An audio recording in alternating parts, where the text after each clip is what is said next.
মোস্তফা সাহেবের হাতে বড় বড় চারটে বোয়াল মাছ। জ্যান্ত বোয়াল মাছ চারটা নড়চড় করছে এখনো। জীবন্ত মাছগুলোর দিকে ক্ষণে ক্ষণে তাকাচ্ছেন ভদ্রলোক। যত দেখছেন তত তার মুখের হাসির রেখা দীর্ঘ হয়ে চলেছে। এমন বড় চারটা মাছ কিভাবে আনলো ছেলেমেয়েগুলো কে জানে। মোস্তফা সাহেব উৎসাহিত কদমে এগুচ্ছেন রান্নাঘরের দিকে। লিভিং রুমে তার কাছের কিছু বন্ধুবান্ধব বসেছে।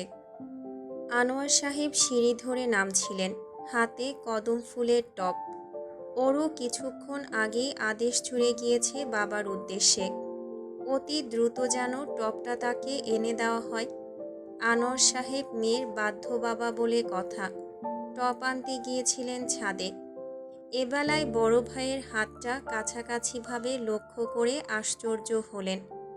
অবাক স্বরে শুধিয়ে বসলেন, ভাইয়া, মাছ কোথা থেকে আনলেন? এই প্রশ্ন শোনার জন্যই অপেক্ষায় ছিলেন মোস্তফা সাহেব। বাগান পেরিয়ে যখন ফিরছিলেন মাছ নিয়ে বারংবার মাছগুলো সবার নজরে আনার চেষ্টা করেছিলেন, কিন্তু আশ্চর্যজনকভাবে একটা কেউই জিজ্ঞাসাবাদ চালালো না। জিজ্ঞেস করলেই তো তিনি বলতেন মাছগুলো কে এনেছে, কেন এনেছে। কাঙ্ক্ষিত প্রশ্নের সম্মুখে পড়ে আপ্লুত তিনি বোয়াল মাছ চারটে ঝটপট নাড়িয়ে চাড়িয়ে ছোট ভাইকে ভালোভাবে দেখালেন, যেন হাতে মাছ নয় আন্তর্জাতিক ডায়মন্ড ধরে রেখেছেন। দেখ, কেমন টাটকা বোয়াল মাছ, মাছের রংটাই বলে দিচ্ছে একদম পরিষ্কার মাছ, এতে ভেজাল নেই কোনো। আনোয়ার সাহেব বড় ভাইয়ের উজ্জ্বল মুখখানা দেখে হাসলেন। মাছগুলো ভালোভাবে দেখে পণ্ডিতের মতন জেনে বুঝেই জানতে চাইলেন আগ্রহী কণ্ঠে, তন্ময় এনেছে নিশ্চয়? মোস্তফা সাহেব গর্বিত স্বরে জানালেন, তন্ময় ওর বন্ধুদের বলেছে আমার পছন্দের মাছের কথা। ওর বন্ধুরাও কি লক্ষ্মী দেখ নিয়ে এসেছে কেমন। তন্ময় এসে দাঁড়িয়েছে দোরগোড়াতেই। ইতিমধ্যে মোস্তফা সাহেবের কিছু সংখ্যক বন্ধুবান্ধব এসে মাছ চারটা আহ্লাদী দৃষ্টিতে পর্যবেক্ষণ করছেন। মোস্তফা সাহেবও ধরে ধরে দেখাচ্ছেন। তন্ময় হতবিহ্বল না হয়ে পারল না, দীর্ঘশ্বাস ফেলল। এত ছোট বিষয়ে এতটা ডেসপারেট হলে হয়? বাবার হাস্যোজ্জ্বল মুখ দেখে তন্ময় আর ঢুকল না ভেতরে, কিচ্ছুটি বললও না। বাগানের দিকেই ফিরে এলো। এমন নয় যে মোস্তফা সাহেব এমন বড় জ্যান্ত বোয়াল মাছ আশেপাশে পাবেন না, বা নিজে গিয়ে কিনতে পারছেন না, খেতে পারছেন না। গতকালও ছোট বোয়াল মাছ রাধা হয়েছিল, কিন্তু ছেলে তার খুব করে বন্ধুদের দিয়ে বলে কয়ে আনিয়েছে মাছ চারটা। এটাই যেন ভদ্রলোকের গর্বের কারণ, আনন্দের উৎস। তন্ময় একটা সাধারণ চাদর এনে দিলেও তার গর্বের ত্রুটি রয় না। বন্ধুর সাধারণ মজার ছলাকলামূলক অসদাচরণ কাণ্ডে যে তার বাবা এতটা খুশি হবে তন্ময় বুঝতে পারেনি। উত্তর দিকের এক কোণেতে তার বন্ধুরা বসেছে। ওরা সব সময় আলাদা থাকতে পছন্দ করে। অন্যদের হট্টগোল শুনতে পছন্দ না করলেও নিজেদের চেঁচামেচি শোনাতে বেশ ভালোবাসে। তবে তাদের বাড়িতে এলে এরা একটু ভদ্রসভ্য হয়ে থাকে। চাপা স্বরে ভাওতাবাজি ছাড়া তেমন কিছুই করে না। মাহিন কিছু একটা নিয়ে অন্যমনস্ক বোধ হয়, আনমনা বসে আছে। বন্ধুদের কথায় মাথা নাড়াচ্ছে বা দোলাচ্ছে, কোথাও একটা বারবার তাকাচ্ছে। লুকিয়ে একটা সিগারেটও ধরিয়েছে। সিগারেট ধরা হাতটা চেয়ারের পেছনে লুকানো। তন্ময় লক্ষ্য করে মাহিনের পাশের চেয়ারটাতে এসে বসল। পায়ের উপর পা তুলতে নিয়ে চাইল সামনে। ওরও সাবিহার গালে হলুদ মাখাতে ব্যস্ত। দুলে দুলে কেমন হাসছে মেয়েটা। ওর নিজের দুই গালেও আচ্ছা রকমের হলুদ লাগানো। মাহিন তন্ময়ের দিকে আর চোখে চেয়ে সিগারেট এগিয়ে দেওয়ার ভান ধরল। নে, টান দে একটা। মাহিন ভালো করেই জানে তন্ময় আপাতত সিগারেট খাবে না, ধরবেও না। চতুর্দিকে চেনা পরিচিত মানুষ, সামনেই ওর প্রাণপ্রেয়সী দাঁড়িয়ে।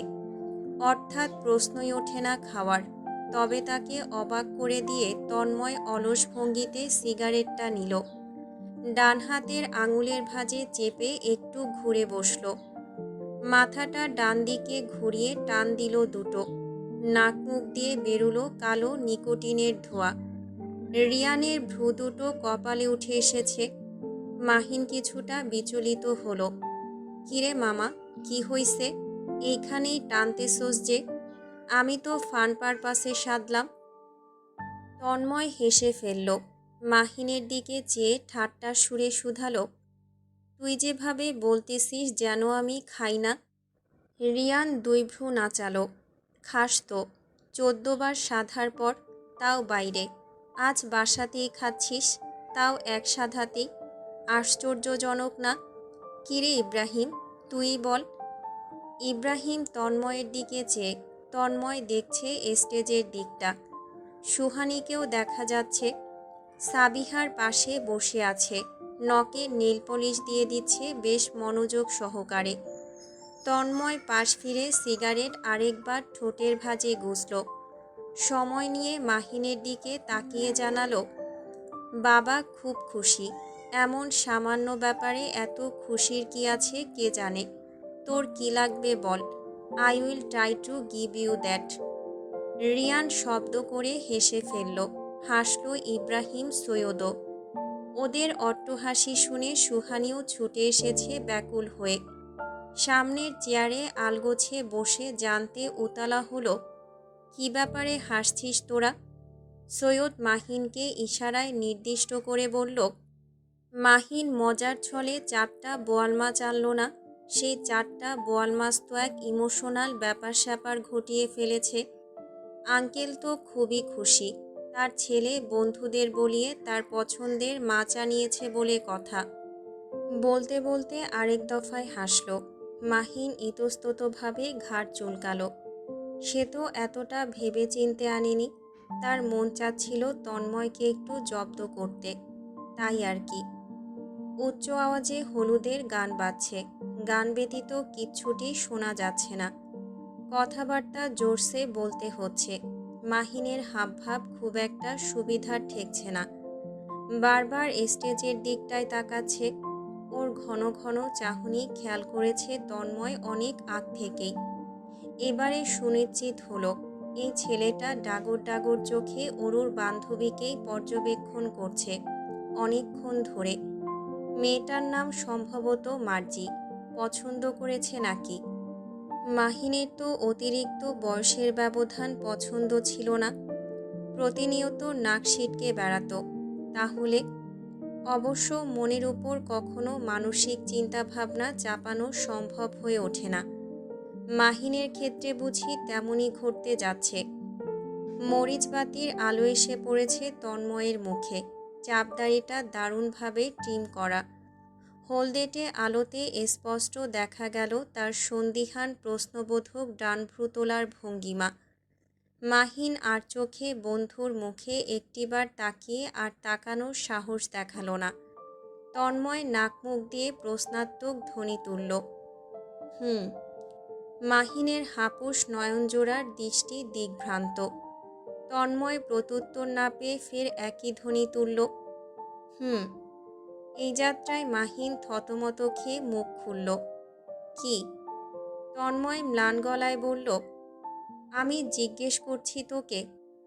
তুই না বললি যা ইচ্ছে চাইতে, যা চাবো দিবি তো? তন্ময় চোখ জোড়া ছোট ছোট করে ফেলল।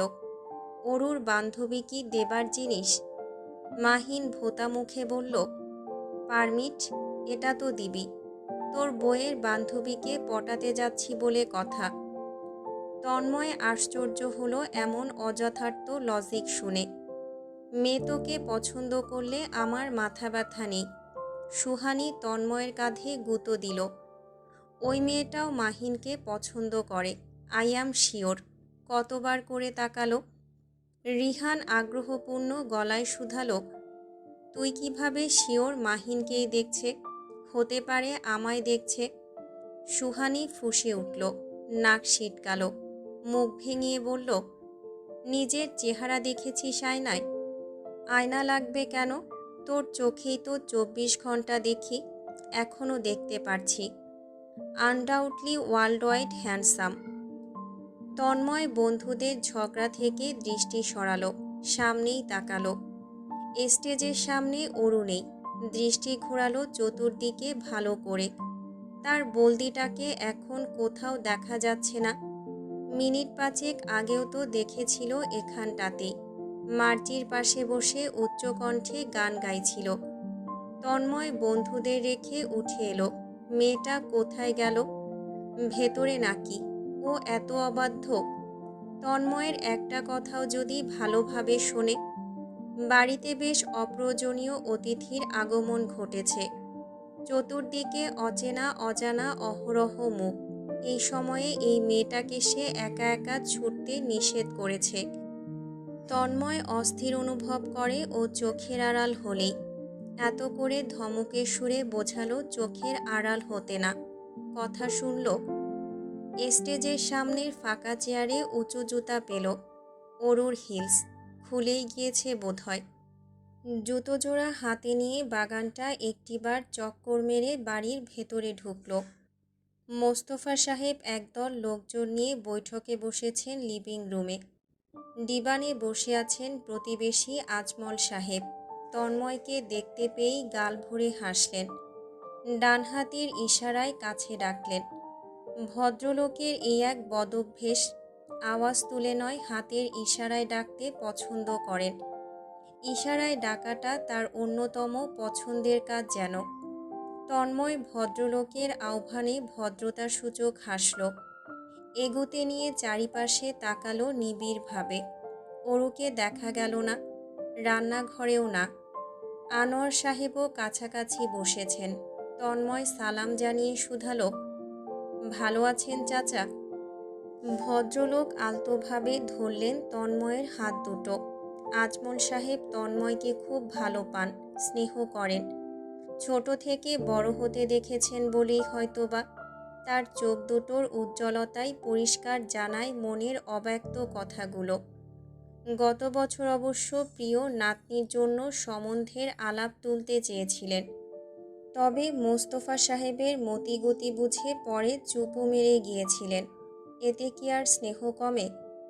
ভদ্রলোক বিনয়ী স্বরে বলেন, ভালোই আছি বাবা।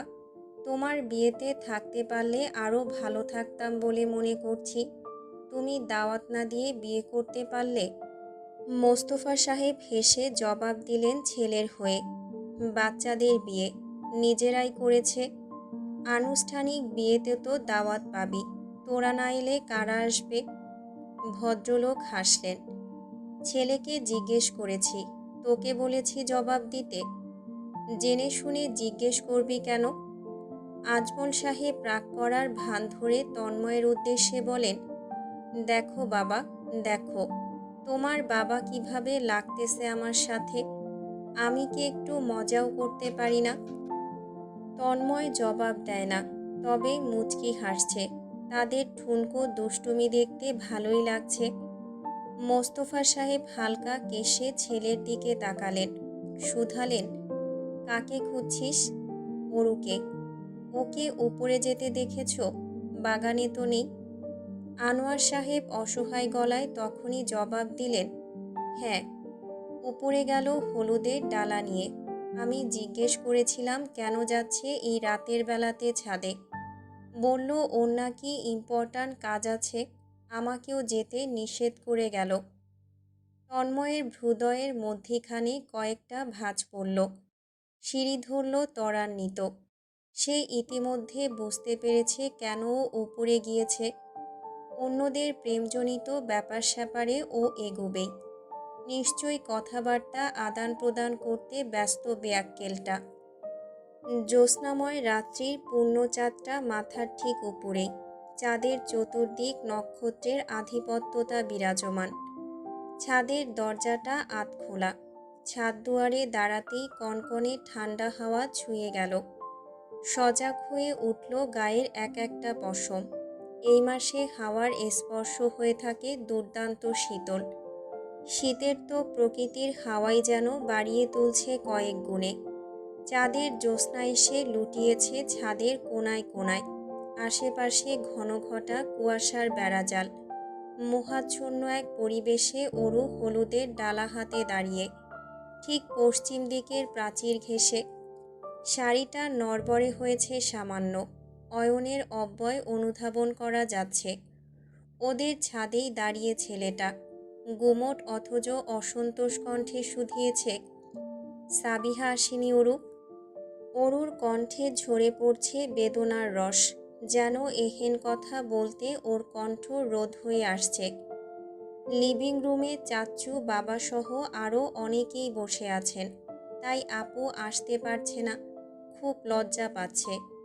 তবে আমি হলুদের বাটি নিয়ে এসেছি ভাইয়া, এটা থেকেই আপু হলুদ ব্যবহার করেছে।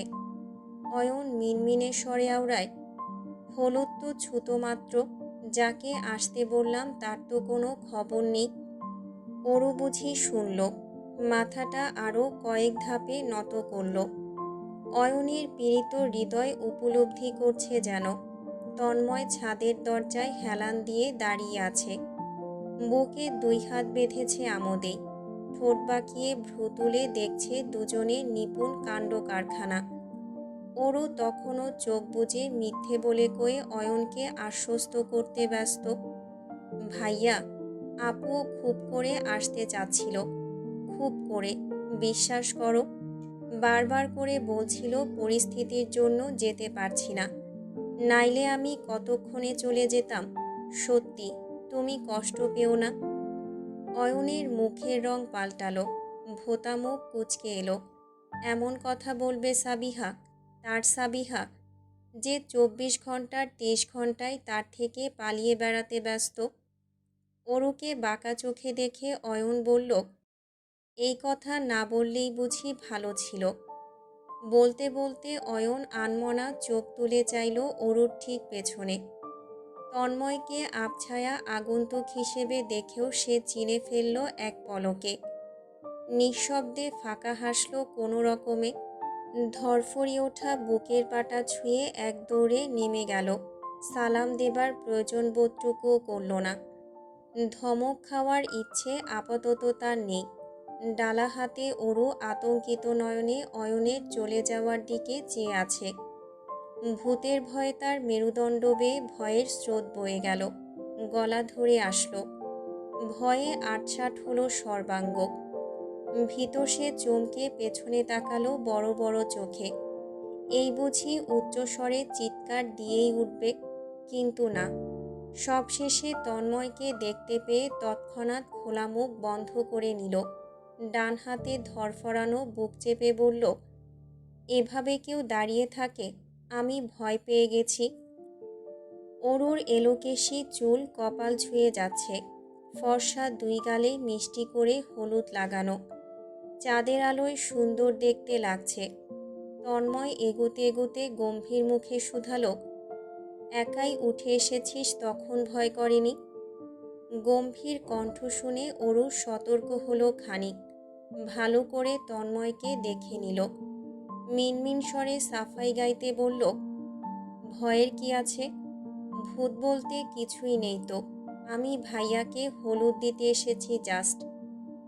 অরুর খুব কাছাকাছি এসে থামল তন্ময়, ওর কপালে আঙুল দিয়ে গুঁতো মেরে প্রশ্ন করল, দেওয়া শেষ? অরু প্রথমে মাথা দোলালো, উপর নিচ, পরপর মাথা নাড়ালো, ডানে বায়ে। নিচ থেকে তখন গানের আওয়াজ ভেসে আসছে, টোনের মতন মৃদু। মরিচবাতির উজ্জ্বলতা ছাদে এসেও ভিড়েছে যেন। সকলের হৈহুল্লোড় কর্ণগোচর হচ্ছে একটু একটু করে। দীপ্ত কিছু একটা নিয়ে আলোড়ন সৃষ্টি করছে, খুব উচ্চস্বরে। তার সাথে মোস্তফা সাহেবের প্রাণোচ্ছল হাসির ধ্বনিও মিশে আছে। আশ্চর্য, ওরও উপরে এলেই কেন তাদের আনন্দ উল্লাসে মত্ত হতে হবে? ওদের এমন রঙ্গতামাশা দেখে ওরও নিচে যেতে ব্যাকুল হয়ে ওঠে। দ্রুত গলায় বলে, না, ভাইয়া তো নিল না, চলুন নিচে যাই।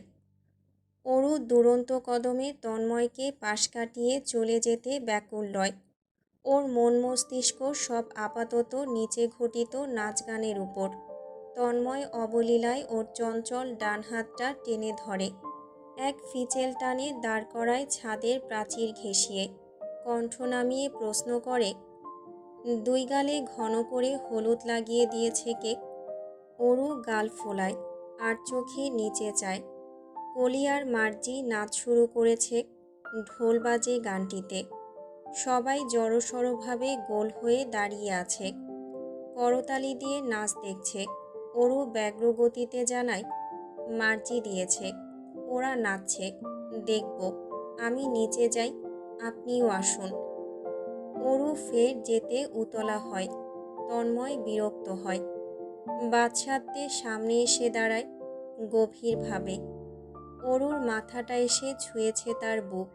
ডান হাতে অরুর গাল দুটো চেপে বলে, এমনভাবে হলুদ মাখিয়ে দিয়েছে যেন গায়ে হলুদ তোর হচ্ছে। অরু মাথা তুলে চাইল, খেয়াল করল তন্ময়ের পরিষ্কার মুখখানা। আশ্চর্য হলো সে। আপনাকে হলুদ মাখিনি, সবাইকেই তো জোরপূর্বক মাখানো হলো। আপনি কোথায় ছিলেন? তন্ময় হাসি চাপিয়ে বলে, তার সাহস আমাকে মাখানোর? অরু ভেঙচি কাটে, সাহসের কি আছে এখানে? বলেই ডান হাত ভরে হলুদ নিল বাটি থেকে। তন্ময়ের গালে লাগাতে দ্রুত হাত বাড়ালো, তবে শেষমেশ গাল ছুঁতে পারল না। তন্ময় চঞ্চল নরম হাতটা নিজের হাতের মুঠোয় ভরে নিল নিমিষেই। চ্যাটচ্যাটে হলুদ মেখে গেল নিজ হাতেও। অরু চোখ ছোট করে চেয়ে আছে, মুখ ভোঁতা, কণ্ঠ গম্ভীর। লাগাতে হবে না, সরুন, আমি নিচে যাব। তন্ময় অসন্তোষ হলো বড্ড। এমনিতে তো বেশ আরোপ লাগিয়ে বেড়াস, আমি কাছে থাকি না, কথা বলি না, আর এখন যে পালাতে উতলা হয়ে আছিস। গান পরিবর্তন হয়েছে। বর্তমানে সুবিখ্যাত একটা আইটেম গান চলছে, ওটাই হয়তো বা কেউ নাচছে। মজলিস আরও গরম, চেঁচামেচি বৃদ্ধি পেয়েছে। অরুর বুকের পাখিটা উত্তেজনায় তখন দিশেহারা। সে এখন নিচে যাবেই যাবে। উফ, সরুন রে বাবা। তন্ময়ের হলুদে মাখো মাখো শীতল হাতটা অরুর উষ্ণ কোমর ছুঁয়ে দিতেই মেয়েটা চুপসে গেল কেমন। চঞ্চল চোখজোড়া থমকালো। বাক্যের পূর্ণতাও মিলল না। গড়গড় করে চলতে থাকা মুখটা আচমকাই বন্ধ হয়ে গেল। অনুভব করল তন্ময়ের শীতল পুরুষালী রুক্ষ হাতটা পেটে বিচরণ চালাচ্ছে। হলুদে মাখামাখি কাণ্ড। অরু শক্ত করে চোখ বুজে নিয়েছে। থরথর করে কাঁপুনি ধরেছে ওষ্ঠজোড়ায়। তন্ময় নিগুড় দৃষ্টিতেই দেখল হলদে মুখখানা। আর একটু গভীর হয়ে ধীর গলায় বলল, সরব না, কি করবি? বলতে বলতে তন্ময় নিজের খোঁচা খোঁচা গাল ঘষে দিল অরুর তুলতুলে নরম ডান গালে। সেই স্পর্শে কেঁপে উঠে সরে যেতে চাওয়া মেয়েটাকে সে দুই হাতে জাপটে ধরে। বিন্দুমাত্র নড়তে দেয় না, সরতে দেয় না। একে একে ওর বাম গালেও গাল ঘষে দেয় গাঢ় স্পর্শে। খোঁচাদাড়ির দৃঢ় স্পর্শে অরুর শরীর শিথিল হয়। গাঢ় হলুদ তন্ময়ের দুই গালেও স্থান পেয়েছে। অরুর হাত দুটো তন্ময়ের পাঞ্জাবির বুক পকেট মুষড়ে ধরা ছিল। সেখানে গাঢ় করে দাগ ভেসেছে হলুদের। একরঙা পাঞ্জাবি এক প্রকার কুঁচকে গিয়েছে মুষড়ে ধরায়। ঘন ঘন গরম শ্বাস ফেলা অরু নড়ে চড়ে ওঠে। ভুলতে বসে নিজের উদ্যম আয়োজন। চোখ মেলে চায়। তন্ময়ের দুই গালের হলুদ এক অদ্ভুত সৌন্দর্য এসে জমিয়েছে তার সুদর্শন মুখটিতে। বেশ সুন্দর দেখাচ্ছে তো। অরু দুই পা তুলে আচমকাই তন্ময়ের ডান গালে চুমু বসায়। তন্ময় মুহূর্তেই তেড়ে গিয়ে মিশে যায় অরুতে। ঠোঁটে ঠোঁট ছোঁয়ায় উদ্বিগ্ন রূপে, ডুবে যায় অতলে। অরুর হাতের ডালাটা জমিনে পড়ে গিয়েছে। এক একটা জিনিসপত্র কর্কশ শব্দ তুলছে নিস্তব্ধতার মধ্যে। শীতল রাতের কুয়াশাচ্ছন্নতা বাড়ছে বলে মনে হচ্ছে। বাতাসের তীব্রতা কি বৃদ্ধি পেল? কেমন শাঁসা ধ্বনি ভাসছে। অরু এক পর্যায়ে ধরফরিয়ে ছাড়া পেতে ব্যাকুল হয়। অনুভব করে আরও গভীর স্পর্শ, উন্মাদ চুমু। এই অস্থিরতা যেন এই ঠান্ডা রজনীও নেভাতে ব্যর্থ। কনকনে শীতল হাওয়ার স্পর্শ দেহেরেহেন উদ্যম উষ্ণতা সরাতে ব্যর্থ। ধরফরিয়ে ওঠা বুকের ভেতরে তৃষ্ণার্ততা এই নিবিড় রাত্রিরে প্রবল হয়ে ধরা দিল যেন। চাঁদের জ্যোৎস্না পৃথিবীতে অবস্থিত অন্যতম সুন্দর দৃশ্য বলেই মনে হচ্ছে, যে দৃশ্যের বর্ণনা ভাষায় ব্যক্ত করা অসম্ভব প্রায়। অজস্র লেখক উপন্যাসে এক একটি মিষ্টি প্রেমের মধুরতা বাড়াতে কত শতভাবেই না জ্যোৎস্নার উত্তম বর্ণনা করার প্রচেষ্টা করেছেন, কিন্তু আসলেই কি জ্যোৎস্নার গভীরতা শব্দে ব্যক্ত করা গিয়েছে? আর সেই অপরূপ জ্যোৎস্নার দীপ্তি যদি প্রিয়তমার মুখে এসে ভেড়ে, সেই দৃশ্যের বর্ণনা কিভাবে ব্যক্ত করবে, কিভাবে ভাষায় জাহির করবে এই সৌন্দর্য? অদৃশ্যের মতো জ্যোৎস্না, চাঁদ, বৃষ্টিসহ প্রাকৃতিক যে কোনো কিছু সৌন্দর্যের বর্ণনা শব্দে অনুভব করানো সম্ভব হয় না। ঊর্ধ্বে গেলে এক টুকরো অনুভূতি শব্দতে বয়ান করতে পারি, বাকিটা মুগ্ধ চোখে শুধু উপভোগ করা যায় একান্তই। গভীরভাবে মেখে নেওয়া যায় শরীর সহ মনে প্রাণে। এই যে অরুর লজ্জায় কাতর হলুদ মাখানো মুখ পানে যখন জ্যোৎস্না এসে ছুলো, এত চমৎকার দেখালো যে তন্ময় কিছুক্ষণের জন্য শ্বাস নিতে ভুলে বসল। নিগুড় দৃষ্টিতে দেখল এক চিত্তে। একজনের উপর কি হাজারবার প্রেমে পড়া যায়? সহস্রাধিক সহস্ররূপে সে প্রেমে পড়ে এই একজনের উপর, মুগ্ধ হয় এই একজনেতেই। ওরও মিটিমিটি চোখে আড়ে আড়ে কেমন বিচিত্রভাবে চাইছে, কি সামান্য একটা বিষয়, আড়ে আড়ে চাওয়া। অথচ এই সামান্যতেই তন্ময় বারবার মুগ্ধ হয়, বারবার দগ্ধ হয়, বারবার তার মনে হয় এই প্রথম দেখছে সে। সমস্ত অরুটাই যেন তার কাছে এক অন্যতম চরিত্র, যাকে সে সবসময় সবভাবেই ভালোবেসে বসে, ভালোবেসে চলে। এ সময়ে অরু খুব মিহি কণ্ঠে কাশল, বাচ্চাদের মতো জড়সড় ভাব ধরল তার বাহুতে। বলা বাহুল্য, ওকে ধরতেও তন্ময়ের ভালো লাগে। নরম সরম ছোটোখাটো শরীরটা তার বাহুতে একদম বিড়াল ছানার মতন এইটুকুন দেখায়। ওরও হাঁসফাঁস করল তন্ময়ের হলদেটে গাল দুটো দেখে। চকিতে বড় বড় চোখে অপ্রস্তুত গলায় বলল, সবাই বসার ঘরে। আপনার গালে তো হলুদ ছিল না, যদি জিজ্ঞেস করে কই থেকে এলো।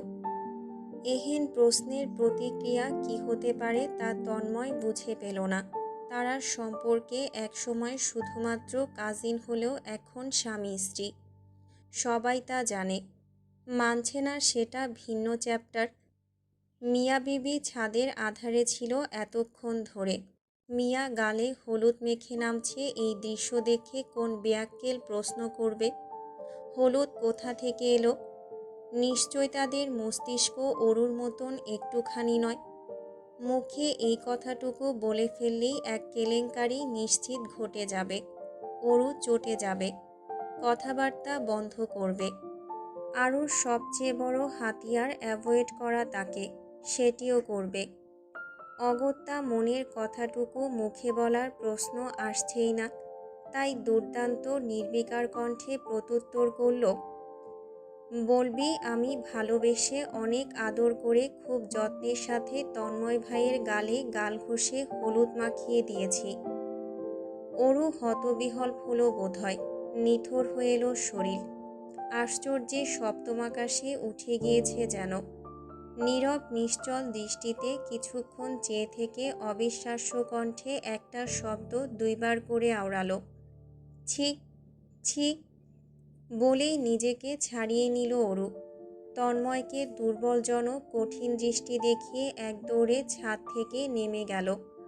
হলুদের ডালাপালা তখনও পড়ে রইল ছাদের ফ্লোরে, হলুদে মেখে গেছে ছাদের অনেকাংশ। তন্ময় দুই হাঁটু ভেঙে বসল, ডালা তুলে নিয়ে একে একে তুলল হলুদের বাটি, সেটি হাতে নিয়ে নেমে এলো সিঁড়ি বেয়ে। নিজেকে আয়নায় একবার দেখে নেওয়া দরকার। ওরও লিপস্টিক পরা ছিল, ঠোঁটে লেগেছে কিনা। সে কয়েকবার রুমাল দিয়ে মুখ মুছে নিয়েছে, তারপরও নিঃশ্বাসের বিশ্বাস নেই, এবং আসলেই নেই। দীপ্ত দোতলার সিঁড়ির মাথাতেই দাঁড়িয়ে তন্ময়কে দেখছে ফ্যালফ্যাল চোখে। হঠাৎ ফিক করে হেসে ফেলল বাচ্চাদের মতন। হেসে হেসেই উচ্চস্বরে শুধালো, ভাইয়া, তুমি লিপস্টিক লাগিয়েছ কেন? আল্লাহ, লিপস্টিক আর ফর গার্লস, জানো না তুমি? তন্ময় হতাশ হয়। যেখানে বাঘের ভয় সেখানেই কেন যে সন্ধে হয়। আশ্চর্য। রুবি অদূরেই ছিল, তার হাতে জুসের ট্রে। সেও থমকে দাঁড়িয়েছে। বসবার ঘরেও একটা আগ্রহ জন্মেছে দীপ্তর প্রশ্নের সত্যতা জানার। তন্ময় নির্বিকার ভঙ্গিতে আঙুলে চুটকি বাজিয়ে দীপ্তকে কাছে ডাকল।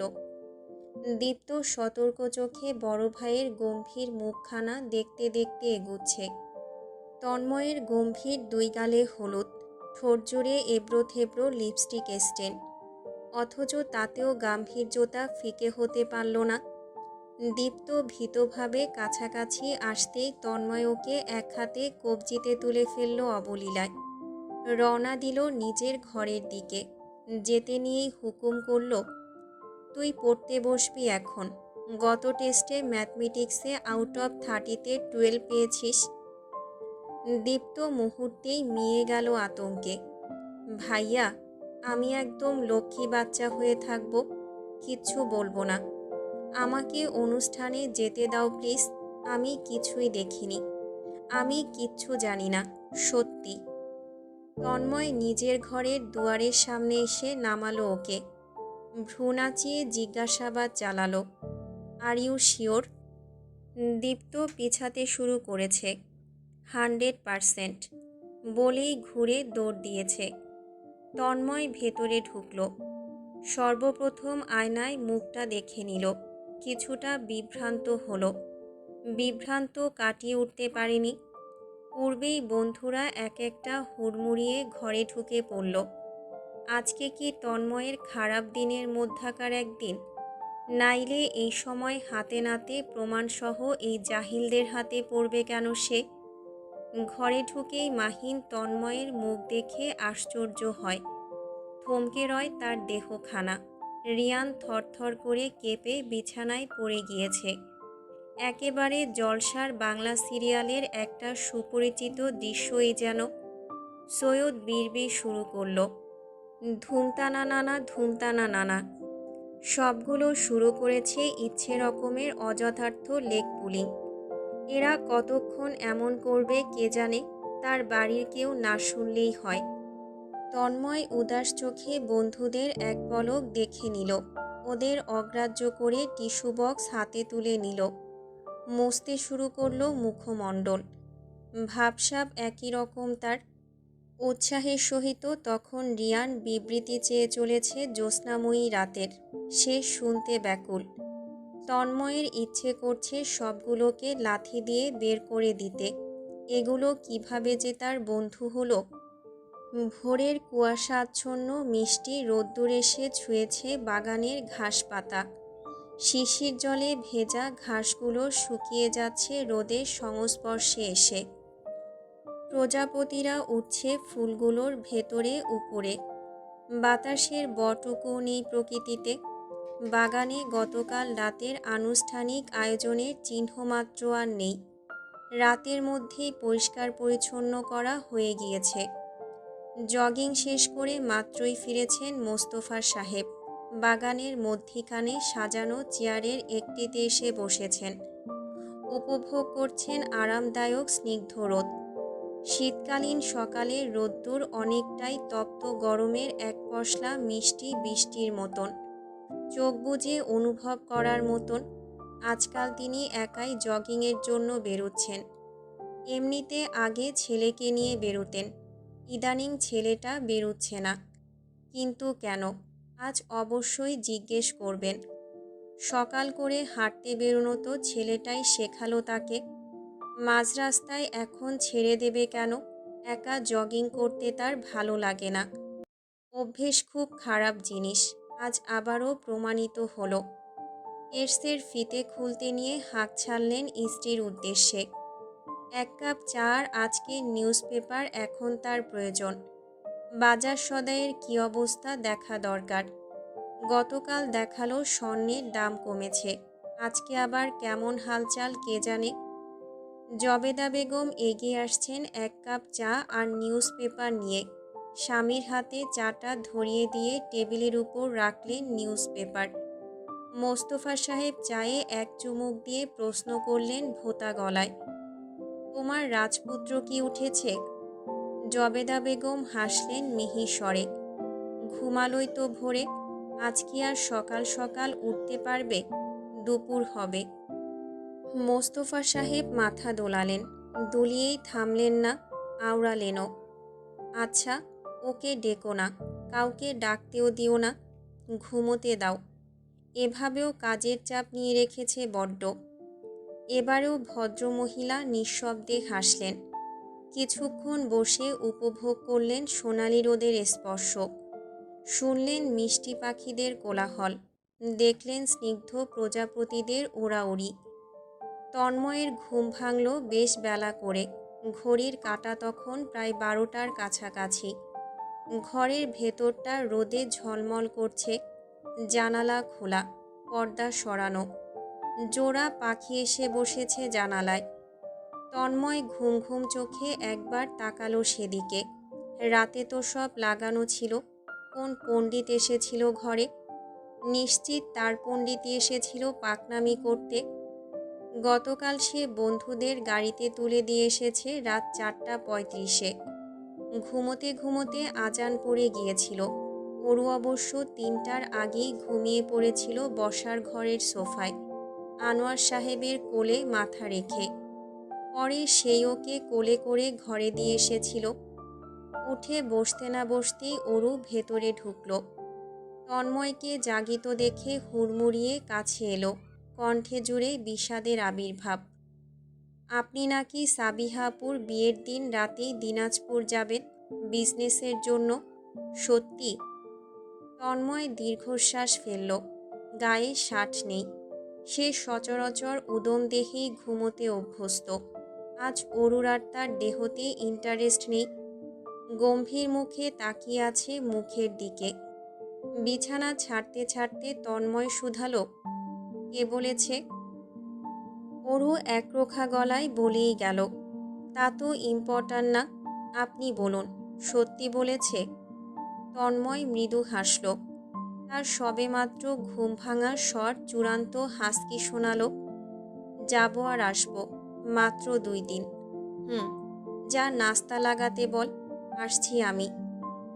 অরুর ঠায় দাঁড়িয়ে পড়ল, এক পাও নড়ল না। তন্ময় নিজের কাছেই হার মানল। অরুকে দুঃখী সে দেখতেই পারে না, অস্থির অনুভব করে। আর ওর এমন ভোঁতা মুখ দেখে সে কিভাবে যেতে পারবে? তন্ময় এগুলো ওর দিকে, উদম বুকেই জড়িয়ে নিল শক্ত করে। আনমনা ভেবে উঠল সে, কি করতে হবে ওকে বুঝিয়ে শুনিয়ে দিনাজপুর যেতে হলে।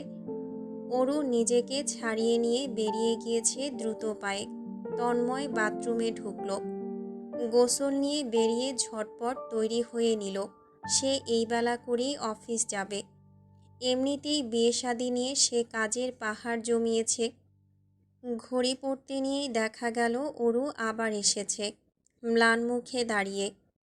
তন্ময় অসহায় অনুভব করল। এগুতে নিতেই অরু ফের চলে যেতে উতলা হলো। মেয়েটা এত অবুঝ। তন্ময় আলগোছে হাত টেনে ধরল।